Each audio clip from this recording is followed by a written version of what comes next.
This is a true story about a school shooting. A few students surrounded Orlando in the bathroom and began to insult him wildly. Orlando, who was introverted by nature, did not dare to resist in any way. Such an experience filled him with extreme self-doubt and humiliation.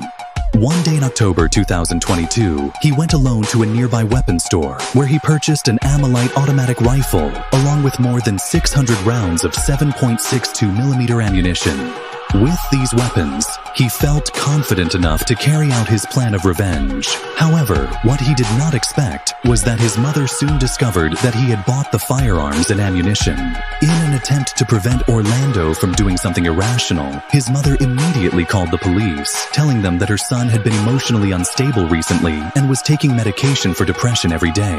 But the police did nothing about it because in this country, where human rights reign supreme, as long as Orlando had not committed a crime, they had no right to restrict his freedom. This outcome left Orlando's mother helpless. To carry out his plan, he decided to bring forward his revenge by a whole week. On October 24th, 2022, Orlando brought the weapons to school. When he entered the school with his weapon, the security guard had no choice but to surrender.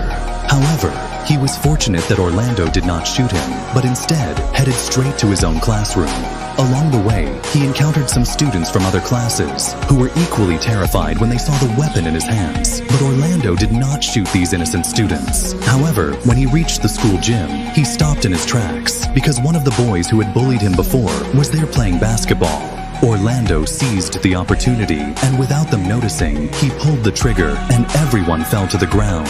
After dealing with them, Orlando went to the door of his classroom. He then barged into the class, first shooting and killing his teacher, and then turning the gun on his classmates. At this moment, he wanted everyone to pay the price for what he had suffered. After dealing with everyone, Orlando walked out of the classroom satisfied. By this time, a large number of police had already arrived at the school.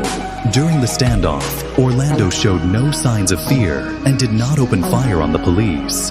However, when it came to dealing with this ruthless armed teenager, the police showed no hesitation and immediately opened fire. After a barrage of gunfire, the 19-year-old Orlando fell in a pool of his own blood. Although he regained his dignity through this act, he also paid the ultimate price, his own life.